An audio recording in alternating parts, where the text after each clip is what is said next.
আসসালামু আলাইকুম। কেমন আছেন সবাই? তো আমরা যারা ডেইরি ফার্ম করে থাকি, তো ডেইরি ফার্মের আমরা প্রধানত যে সমস্যাটায় ভুগি সেটি হচ্ছে গাভীর ওলান প্রদাহ রোগ বা ম্যাস্টাইটিস রোগ। হ্যাঁ? যে রোগটা মানে এই রোগটা সাধারণত ধরে যে সকল গাভীগুলো অধিক দুধের এবং দুগ্ধবতী গাভী, সেই সমস্ত গাভীগুলোর এই রোগটা বেশি হয়ে থাকে। তো আমরা সাধারণত চেষ্টা করি যে এই রোগটার প্রতিকার করার। কিন্তু আমরা কখনো চেষ্টা করি না যে এই রোগটার প্রতিরোধ করতে।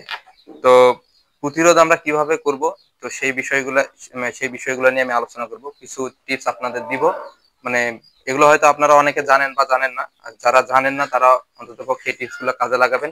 তাহলে শুরু থেকেই আপনারা এই রোগটির আপনারা প্রতিরোধ করতে পারবেন, যাতে করে এই রোগটি আর আপনার গরুর পরবর্তীতে মানে খারাপভাবে বিস্তার লাভ করতে না পারে। তো ম্যাস্টাইটিস হলে কিভাবে প্রতিকার করা যায় এই ভিডিও আমি আমার ফেসবুক পেজে এবং আমার ইউটিউব যে চ্যানেল আছে সেই চ্যানেলে আমি দিয়ে দিয়েছি। তো যারা ফেসবুক থেকে দেখতেছেন, যারা এখনো আমার পেজটি ফলো করেননি অবশ্যই ফলো করে দিবেন, এবং যারা ইউটিউব থেকে দেখতেছেন তারা অবশ্যই আমার ইউটিউব চ্যানেলটি সাবস্ক্রাইব করবেন। আহ, আমি আমার নিত্য প্রয়োজনীয় খামারের যে ভিডিওগুলো আছে এগুলো আমি এখানে দিয়ে থাকি, এতে করে আপনারা উপকৃত হবেন। তো প্রথমত যে টিপসটা ম্যাস্টাইটিস প্রতিরোধ করার যে টিপস, প্রথমত সেই টিপসটি হচ্ছে যে আহ, প্রথম দুধ দহন অথবা ফার্স্ট মিল্কিং। হ্যাঁ, তো প্রথম দুধ দহন বলতে বোঝাচ্ছে যে যখন আপনার গাভী বাচ্চা প্রসব করবে, বাচ্চা প্রসব করার আহ, আহ, পর দেখা যায় যে আমরা সব খামারিরা যে ভুলটা করে থাকি, আমরা সবসময় বাছুরকে নিয়ে পড়ে থাকি। হ্যাঁ, মানে বাচ্চা প্রসবের পর আমরা বাছুরকে নিয়ে পড়ে থাকি, বাছুরের যত্নটাই বেশি করি, এদিকে আমরা গাভীর দিকে সেভাবে মনোযোগ দিই না। তো আমাদের যে কাজটি প্রথমে করতে হবে সেটি হচ্ছে যে বাচ্চা প্রসবের পর আধা ঘন্টার মধ্যে আমাদের প্রথম দুধ দহন করতে হবে। গাভীর প্রথম দুধ দহনটা আমাদের আধা ঘন্টার মধ্যে আমাদের করতে হবে। অনেকে দেখা যায় যে দুধ দহন করার পর সেগুলো ফিডারে করে বাচ্চাকে খাওয়ায়। হ্যাঁ, আর অনেকে দেখা যায় যে বাছুর দ্বারা মানে দুধ পানায় নিয়ে তারপরে মানে দুধ দহন করে।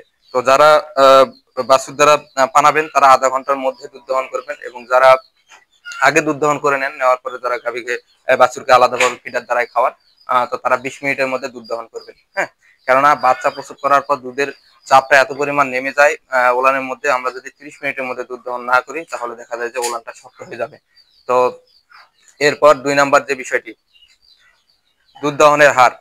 তো আমরা যেদিন গাভী বাচ্চা প্রসব করবে সেই দিন থেকে শুরু করে মানে প্রথম দিন থেকে শুরু করে 5 দিন পর্যন্ত আমরা অন্তত পক্ষে চেষ্টা করব যে 4 ঘন্টা পর পর দুধ দহন করা। অতএব মানে সারা দিন রাত মিলিয়ে অন্তত পক্ষে আমরা 5 থেকে 6 বার দুধ দহন করব। এতে করে দেখা যায় যে দুধের যে চাপটা ওলানে থাকে সেই চাপটা মানে সেভাবে ওলানের মধ্যে থাকে না, এবং অধিক দুধ দহন করার ফলে ওলান থেকে যে দুধগুলো আছে সেগুলো মানে বের হয়ে চলে আসে, এবং যে ওলান ফোলা যে প্রদাহ যে রোগটা দেখা দেয় এটা হওয়ার সম্ভাবনা বা চান্স থাকে না। তাহলে আমাদের যে কাজটি করতে হবে যে প্রথমত প্রথম 5 দিন অন্তত পক্ষে আমাদের 4 থেকে 5 বার দহন করতে হবে, এরপরে 5 দিন আমাদের 4 বার দহন করতে হবে, তারপরে 5 দিন আমাদের 3 বার দহন করতে হবে। এইরকম করে করে আপনারা যে মানে আপনাদের যে দুধ দহন পদ্ধতি সেভাবে আপনারা আনতে পারেন। অনেকে 2 বার দুধ দহন করে সারাদিনে, অনেকে 3 বার দুধ দহন করে। তো এই বিষয়গুলো খেয়াল রাখতে হবে। 3 নাম্বার যে কাজটি আপনারা করবেন সেটি হচ্ছে যে অনেকে মেশিন দ্বারা দুধ দহন করে, এবং দেখা যায় যে অনেকে মানে গোয়ালা দ্বারা দুধ দহন করে, বা দুধ দহন করার জন্য লোক রাখে, কেউ দেখা যায় যে নিজে দুধ দহন করে। তো দুধ দহন করার সময় আমাদের যে বিষয়টি মাথায় রাখতে হবে, দুধ দহন করার সময় গাভীর যে বাট আছে সেই বাটটি ভালোভাবে আমাদের জীবাণুনাশক দ্বারা পরিষ্কার করে নিতে হবে, কেননা গাভী যখন ফ্লোরের মধ্যে বসে থাকে বিভিন্ন ময়লা তার উলান বা সামারের মধ্যে লেগে থাকে। তো এই সময় আমাদের অবশ্যই গাভীকে দুধ দহনের পূর্বে উলানটা ভালোভাবে ধুয়ে নিতে হবে, এবং যে কর্মী দ্বারা আমরা দুধ দহন করব বা নিজে যদি দুধ দহন করে থাকি, তো সেক্ষেত্রে আমাদের হাত ভালোভাবে পরিষ্কার করে নিতে হবে এবং জীবাণু মুক্ত করতে হবে, তারপর আমাদের দুধ দহন করতে হবে। তো তারপরে যে কাজটি আমরা করব, 4র্থ নাম্বার কাজটি হবে সেটি হচ্ছে মেজের পরিচ্ছন্নতা। তো দেখা যায় যে ফ্লোর গুলো অনেক সময় অপরিচ্ছন্ন থাকে, অপরিচ্ছন্ন থাকার ফলে দেখা যায় যে গাভী যে মলমূত্র ত্যাগ করছে এগুলো পরিষ্কার পরিচ্ছন্ন না করার ফলে গাভী সেগুলোর উপরে বসে থাকে। হ্যাঁ, তো তখন দেখা যায় যে আপনার গাভীর যে ওলান বা সামার আছে সেটি গোবরের মধ্যে লেগে থাকে, এবং গাভীর যে বাট গুলো আছে সেই বাট গুলোতে দেখা যায় যে আপনার বিভিন্ন ময়লা আবর্জনা লেগে থাকে। তো এগুলো লেগে থাকার ফলে আহ, দেখা যায় যে ম্যাস্টাইটিস হওয়ার সম্ভাবনা বেশি থাকে। তো আমাদের সবসময় যেটা খেয়াল রাখতে হবে যে আমাদের ফ্লোরটি সবসময় ভালোভাবে পরিষ্কার রাখতে হবে। এর জন্য আমাদের ভালোভাবে ফ্লোরটি ভালোভাবে মেঝেটি পানি দ্বারা পরিষ্কার করে নিতে হবে, এবং আমাদের যে ঝাঁটা যেগুলো থাকে এগুলো দ্বারা ফ্লোরটি ভালোভাবে মানে আপনাদের মানে জোরে জোরে বাড়ি মারে পানিগুলোকে সরিয়ে দিতে হবে। এতে করে দেখা যাবে যে ফ্লোরে যে পানিগুলো আছে এই পানিগুলো সরে যাবে আর কি। তো বাড়তি ভালোভাবে মানে এই ফ্লোরটি ভালোভাবে শুষ্ক অবস্থায় থাকবে এবং ড্রাই অবস্থায় থাকবে। এই অবস্থায় থাকলে দেখা যাবে যে আপনার গাভীর ম্যাস্টারাইজ হওয়ার সম্ভাবনা তেমন ভাবে থাকবে না।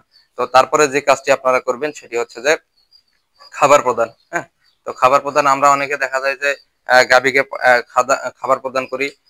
কেউ দুধ দহনের আগে খাবার প্রদান করি, কেউ দুধ দহনের পরে খাবার প্রদান করি। তো যে সকল গাভীগুলো ম্যাস্টারাইজ হওয়ার সম্ভাবনা থাকে সেই সকল গাভীগুলোকে আমরা অবশ্যই যখন আমরা দুধ দহন করব ওই দুধ দহনের সময় খাবার দিব, অথবা দুধ দহন শেষে আমরা সঙ্গে সঙ্গে তাদেরকে খাবার দিব। কেননা গাভীর যখন দুধ দহন শেষ হয়ে যায়, শেষ হওয়ার পরে অন্ততপক্ষে 10 থেকে মানে 20 থেকে 30 মিনিট মানে এই সময়টুকুতে দেখা যাচ্ছে গাভীর যে বাটগুলো আছে সেই বাটগুলো যে ছিদ্র পথ থাকে যেটাতে দুধ নিঃসরণ হয়, তো সেই পথটি খোলা থাকে। হ্যাঁ, 20 মিনিটের মতো খোলা থাকে। যদি আমরা দুধ দহনের সময় গাভীকে খাবার দিই বা দুধ দহন শেষে আমরা গাভীকে খাবার দিই, এতে করে দেখা যাবে যে গাভী যখন দাঁড়িয়ে খাবারগুলো খাবে 20 থেকে 25 মিনিটের মধ্যে দেখা যাবে যে ওই বাটের ছিদ্র পথগুলো বন্ধ হয়ে যাবে। হ্যাঁ, এই ছিদ্রপথগুলো যখন বন্ধ হয়ে যাবে তারপর গাভী যদি ফ্লোরের মধ্যে বসে যায় তখন কিন্তু ম্যাস্টারাইজ হওয়ার সম্ভাবনা থাকে না। যদি আমরা সঙ্গে সঙ্গে খাবার না দিই দেখা যায় যে গাভী দুধ দহন করার পর সঙ্গে সঙ্গে আবার ফ্লোরের মধ্যে বসে গেল, তখন দেখা যায় যে গাভীর বাটগুলো খোলা থাকে এবং গাভীর বাটগুলো খোলা থাকার ফলে যে ফ্লোরের যে ময়লা বা জীবাণু যে গোবরগুলো থাকে এগুলো দেখা যায় যে বাটের মধ্যে থেকে ভিতরের দিক চলে যায়। চলে যাওয়ার ফলে এই জীবাণুগুলো যখন বাটের মধ্যে দিয়ে ভিতরে চলে যায় তখন দেখা যায় যে এই ম্যাস্টারাইজ গুলো হওয়ার সম্ভাবনা থাকে। তো তারপরের পয়েন্টটি হচ্ছে যে আমাদের যে পয়েন্টটি আমরা তারপরে তো পরে নেক্সট পয়েন্টটি হচ্ছে যে গাভীকে আমাদের পর্যাপ্ত পরিমাণে এই যে এই ভিটামিনের যে এই ঘাটতিগুলো থাকে এগুলো পূরণ করা লাগবে। ভিটামিনের ঘাটতিগুলো হচ্ছে দেখা যাচ্ছে যে এডি এডি থ্রি বা এডি থ্রি করতে হবে।